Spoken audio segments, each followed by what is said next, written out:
بسم اللہ الرحمن الرحیم۔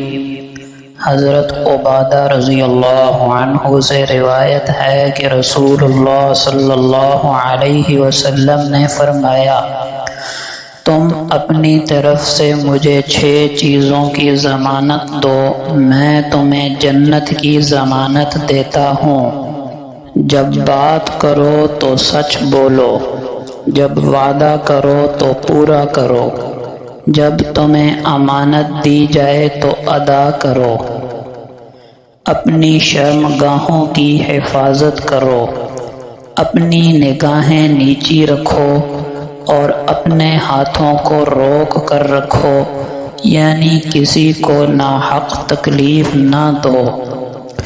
حضرت عبداللہ بن عمرو رضی اللہ عنہ سے روایت ہے کہ معاذ بن جبل رضی اللہ عنہ نے جب سفر کا ارادہ کیا تو کہا، اے اللہ کے رسول، مجھے نصیحت کیجیے۔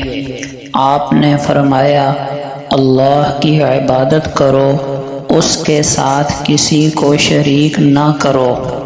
معاذ رضی اللہ عنہ نے کہا، اے اللہ کے نبی صلی اللہ علیہ وسلم، مزید فرمائیے۔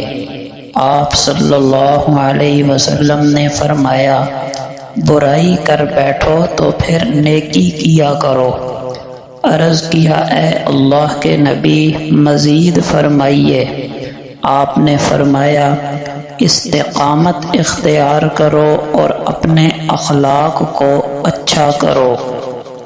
حضرت عبداللہ ابن عمرو رضی اللہ عنہ سے روایت ہے کہ ایک آدمی نبی اکرم صلی اللہ علیہ وسلم کے پاس آیا اور کہا، اے اللہ کے رسول، ہم خادم کو کتنی مرتبہ معاف کریں؟ آپ صلی اللہ علیہ وسلم خاموش رہے۔ اس نے پھر وہی بات دہرائی۔ آپ صلی اللہ علیہ وسلم خاموش رہے۔ جب تیسری مرتبہ اس نے کہا تو آپ صلی اللہ علیہ وسلم نے فرمایا، دن میں 70 مرتبہ اس سے درگزر کرو۔ حضرت ابو ہریرہ رضی اللہ عنہ کہتے ہیں کہ رسول کریم صلی اللہ علیہ وسلم نے فرمایا، کسی عورت سے نکاح کرنے کے بارے میں 4 چیزوں کو ملحوظ رکھا جاتا ہے۔ اول، اس کا مالدار ہونا، دوم، اس کا حسب و نسب والی ہونا، سوم، اس کا حسین و جمیل ہونا، اور چہارم، اس کا دیندار ہونا۔ لہذا دیندار عورت سے نکاح کر کے کامیابی حاصل کرو۔ حضرت ابو ہریرہ رضی اللہ عنہ بیان کرتے ہیں کہ رسول اللہ صلی اللہ علیہ وسلم نے فرمایا، اونٹوں پر سوار ہونے والی عرب عورتوں میں سے قریش کی صالحہ خواتین بہتر ہیں۔ وہ اپنے چھوٹے بچوں پر نہایت شفیق اور شوہر کے مال کی انتہائی محافظ ہوتی ہیں۔ حضرت عبداللہ ابن مسعود رضی اللہ عنہ فرماتے ہیں کہ رسول اللہ صلی اللہ علیہ وسلم نے فرمایا، جس نے ہمیں دھوکہ دیا وہ ہم میں سے نہیں، فریب اور دھوکہ آگ میں ہیں۔ حضرت عبداللہ ابن عمرو رضی اللہ عنہ کہتے ہیں کہ رسول اللہ صلی اللہ علیہ وسلم نے رشوت لینے اور دینے والے پر لعنت فرمائی ہے۔ حضرت عبداللہ بن عمرو بن عاص رضی اللہ عنہ سے روایت ہے کہ رسول اللہ صلی اللہ علیہ وسلم نے ایک دن نماز کے متعلق تاکید فرمائی تو ارشاد فرمایا، جو شخص اپنی نمازوں کی نگرانی کرے گا تو وہ قیامت میں اس کے لیے نور بن جائے گی اور اس کے ایمان کی پختہ دلیل ہوگی اور اس کے لیے نجات کا باعث ہوگی۔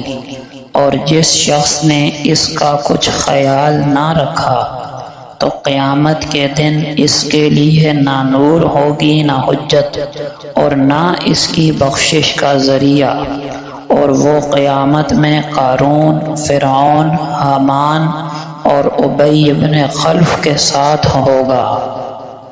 حضرت ابو ایوب رضی اللہ عنہ راوی ہیں کہ رسول اللہ صلی اللہ علیہ وسلم ایک سفر میں تھے کہ ایک بدوی سامنے آ کھڑا ہوا اور اس نے آپ کے ناقہ یعنی اونٹنی کی مہار پکڑ لی، پھر کہا اے اللہ کے رسول صلی اللہ علیہ وسلم، مجھے وہ بات بتائیے جو جنت سے مجھے قریب اور دوزخ سے دور کر دے۔ رسول اللہ صلی اللہ علیہ وسلم رک گئے، یعنی آپ نے اس سوال کا جواب دینے کے لیے اپنی ناقہ کو روک لیا۔ پھر اپنے رفقا کی طرف آپ نے دیکھا اور ان کو متوجہ کرتے ہوئے فرمایا کہ اس کو اچھی توفیق ملی، یا فرمایا کہ اس کو خوب ہدایت ملی۔ پھر آپ نے اس اعرابی سائل سے فرمایا کہ ہاں ذرا پھر کہنا تم نے کس طرح کہا تھا؟ سائل نے اپنا وہی سوال پھر دہرایا کہ مجھے وہ بات بتائیے جو جنت سے مجھے نزدیک اور دوزخ سے دور کر دے۔ حضور صلی اللہ علیہ وسلم نے فرمایا، صرف اللہ کی عبادت اور بندگی کرتے رہو اور کسی چیز کو اس کے ساتھ کسی طرح بھی شریک نہ کرو، اور نماز قائم کرتے رہو اور زکوٰۃ ادا کرتے رہو اور صلہ رحمی کرتے رہو، یعنی اپنے اہل قرابت کے ساتھ حسب مراتب اچھا سلوک رکھو اور ان کے حقوق ادا کرو۔ یہ بات ختم فرما کر آپ صلی اللہ علیہ وسلم نے اس بدوی سے فرمایا کہ اب ہماری ناقہ یعنی اونٹنی کی مہار چھوڑ دو۔